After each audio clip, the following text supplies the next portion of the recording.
Hello there, it's Mike from HobbyPrint. I'm going to take you through how you set up one of our sublimation packages based on the WF2110W printer. Contained within the bundle, you get a printer, you get some documents, no discs, you have to download the drivers for this particular printer, and you get some setup cartridges. And we thought it might be a great idea to go through how you would set that up. Additional to that, you also get some refillable cartridges, you get some bottles of ink, tape, syringe and paper. So without getting too far into lots of waffle, let's just get straight on and have a look at how we do it. Now I'm going to come round to the front for the purpose of showing you what's going on so that I don't have to guess. It's very awkward from here. There's a power inlet, pop your power connector in. There's the USB port, connection port, and let's just bob him in as well. Don't turn the printer on at this point.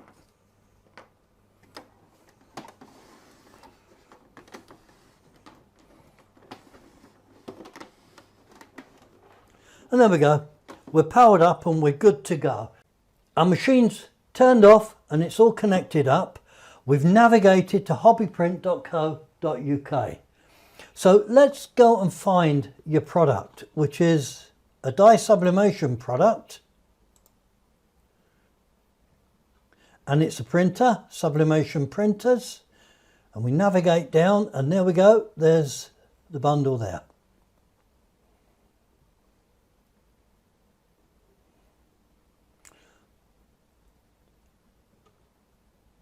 If you take a look, you can see that we've got some tabs here.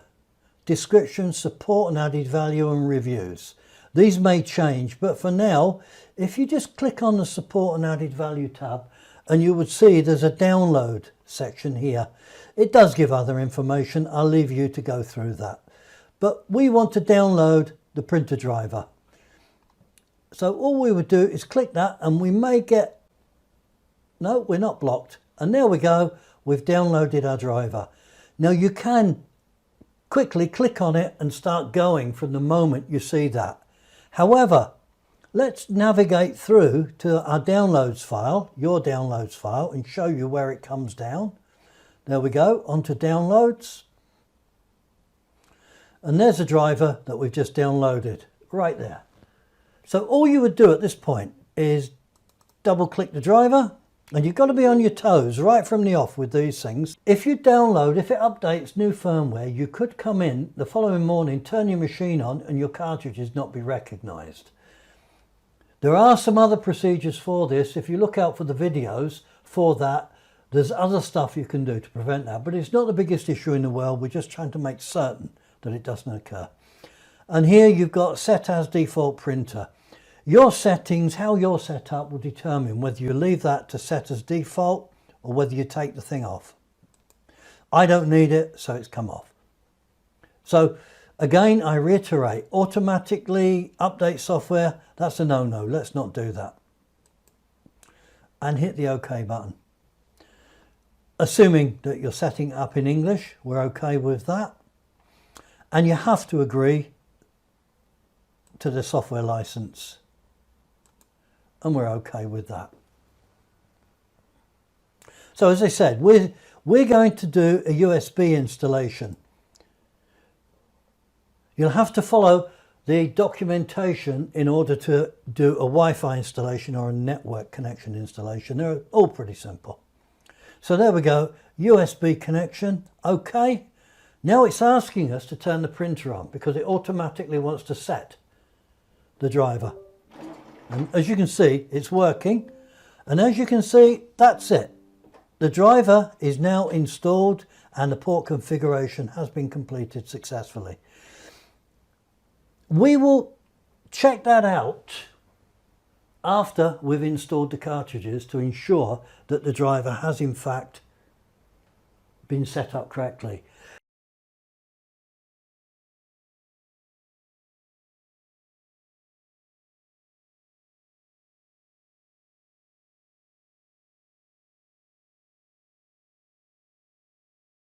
Now it's possible that these won't recognise because we've used them too many times. If that's the case, it's a good thing. I can show you what happens with this pointer here when the cartridges are not recognised. If not, we'll just get going. Okay, you've got your cartridges in, and you've got a button here with an icon, and you've also got two LEDs, one for paper, one for ink. You've got to be guided by these buttons, this button and these LEDs. That will help you decide what you do next. But you put your cartridges in, press the button with the dustbin icon on, and if these cartridges are not recognised, that it will come back and park here and do nothing. As it is, it's going through the recognition and the setup procedure. I'm not going to do too much talking whilst it's doing that so that we can speed this up on video.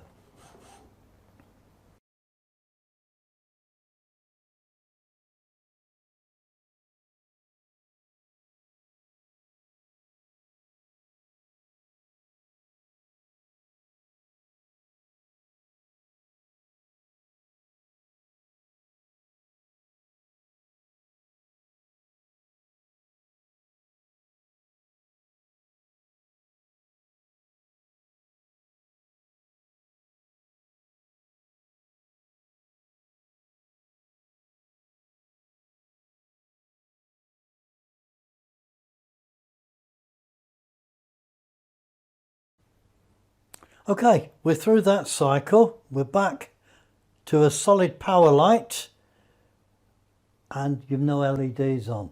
So it looks as though we're good to go. Now what we're going to do is to print a test page and see to make certain that our driver installation is correct and that we have got the cartridges installed correctly. I'm going to lean over, please excuse me, and get some paper, and I'm going to do what I've been trying to avoid. That's making this awful noise that these films do. And when you are putting paper in, make sure that you fan it. That just takes away the cold burn. So let's bob that in.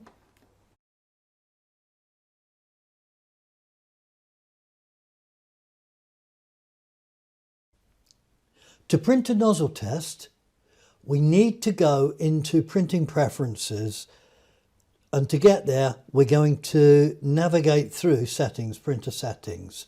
I'm on Windows 11 here. On Windows 10 or earlier versions it may be slightly different, but the principle is the same. So we're following through to Bluetooth and devices, printers and scanners, and I know that I want the copy to. You will know which printer you wish to perform this for.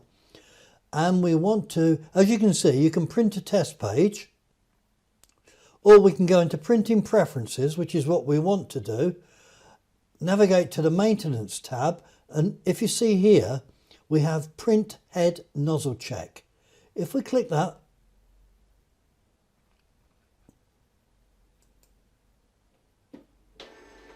and there we go. And after the nozzle test has been printed out, if everything is okay, simply click finish. If not, you would click the clean button. Again, the power light is flashing, so it's working. You know it's working on something.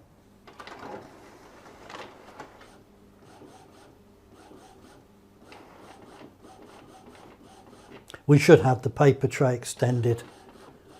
When you're using it, you'll have it extended. Okay, this one's printed through, cleared through the head's fine. And if I just bring that to the camera, you can see you've got a clean set of prints here. All the colours are present, and you've got all the information that you need there. Serial number, firmware, how many prints, and the first date of printing, first time of printing. So that's that. And you know now that your driver is set up, you know that the printer's working fine, so on and so forth.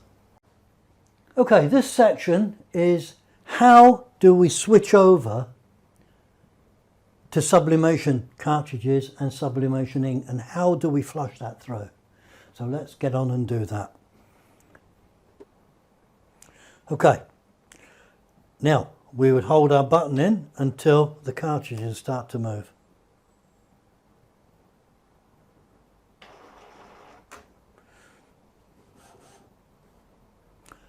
And that's it. You're ready now to take the cartridges out. And let's take these setup cartridges out. Now, I do not like removing Epsom cartridges because I find them so tight.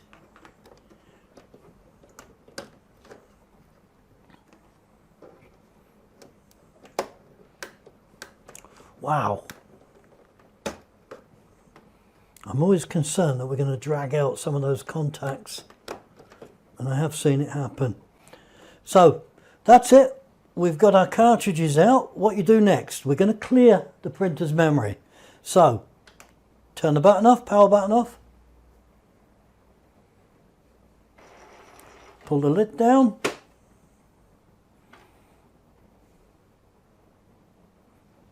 And as you can see, everything's stopped there. Now all we're going to do is pull our USB lead, and we're going to pull our power lead from the back. There we go. And we're going to wait for 1 minute. And what we've got is a printer with no power to it, USB or AC from your wall socket. There's no cartridges in it, so it has nothing to read when it fires back up. Therefore, it cannot remember the other set of cartridges that it had installed. Now, that may not be a minute, but that is long enough as far as I'm concerned. We say a minute, or go and have a cup of tea, whatever you want to do. So,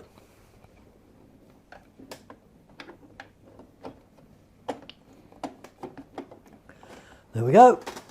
Bring it back. Turn our button on.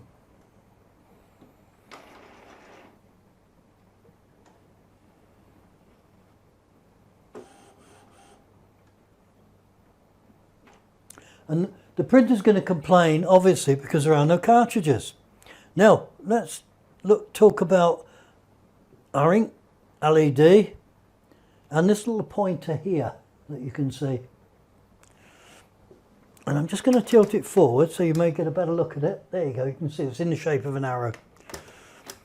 Now, this and this help indicate what's wrong. If you've ever got a problem with a cartridge or the printer's not printing properly, in terms of cartridge recognition, if it won't fire up. So all you would do is press that button once,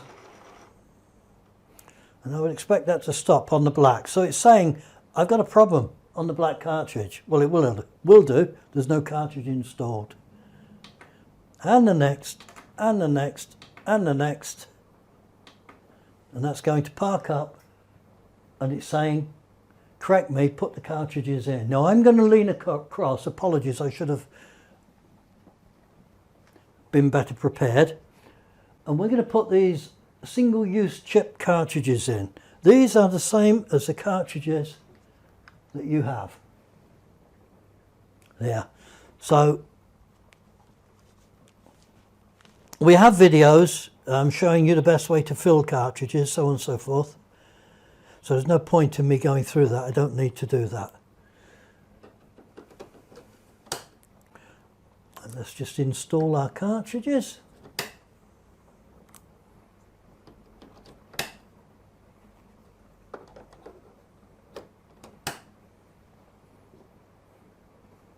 And press our button.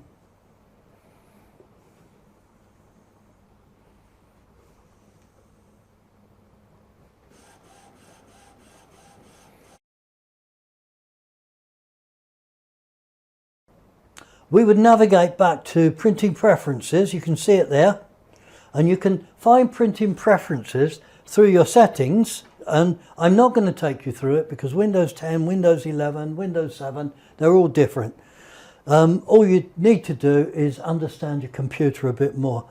But another way of getting to preferences is when you've got an image up on the screen and you go to do the print setup, you can select your printer and you'll see the preferences that you need to set, and you need to do that each and every time you print, so you can access it that way. But I've come in through the preferences, and what I want to do is now do a head clean. We're going to flush some ink through. So if we hit Printhead cleaning, and you'll notice this little message here, Epson are monitoring what you're using. They're saying you're not using genuine ink cartridges, and they measure that from the chip. But we wish to continue, so you disregard that message. Now, I'm going to do a power clean just to get as much ink through as I can to get the thing cleared through. So next, declined, we don't need that. They're a little bit in your face. So you have to check this box for power cleaning because they're telling you you're using a lot of ink. And next. Wow. Start. As you can see, Epson certainly like their own way, don't they? Now I'm not going to talk through this process so that we can just speed this up on when we come to edit the video.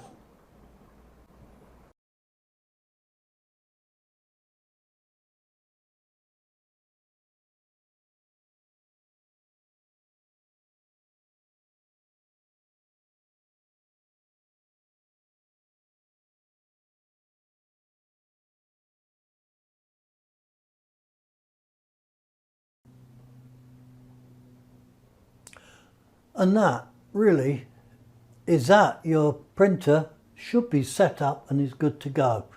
But what we're going to do is we're going to print a nozzle pattern to just check this out and make sure everything's okay. So if I'm going to have to click this and leg it over to the camera control.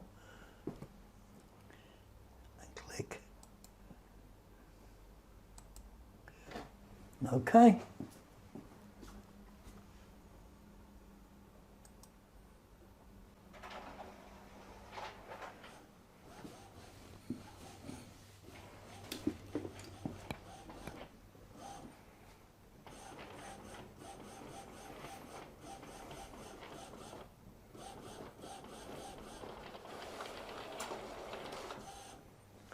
And there you can see, you're now switched over to sublimation printing. You've got a good nozzle test, and as you can see, that's only the second sheet off. Now, I'm more cautious than that though. So I'm going to show you another step you can do just to be certain that everything is flushed through. So that will be the next step in the video. I've switched over effectively, and when we do this for customers before we send the printer out, because it's a service we offer, we would also do the next step that I would urge you consider doing. So again, we're back at HobbyPrint. We've got a dye sublimation product that we're working with. It's a sublimation printer, and there's our bundle there. And again, we go to support and added value.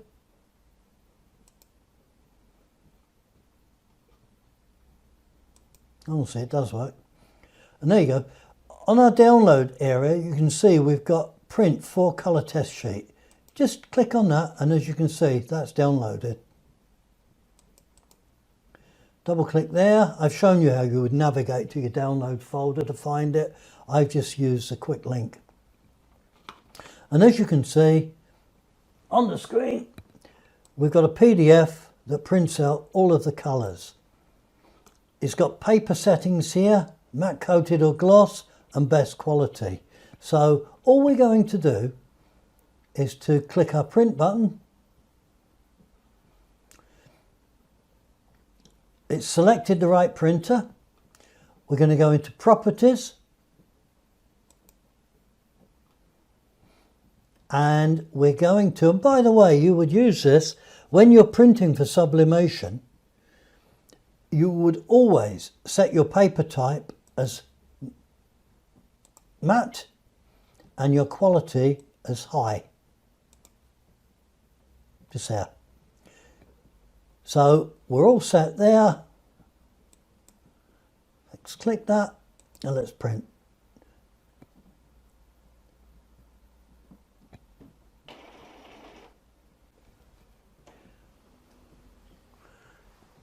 going to switch back to camera, and I'm not going to talk whilst it's doing its printing so that I can speed it up in the final edit.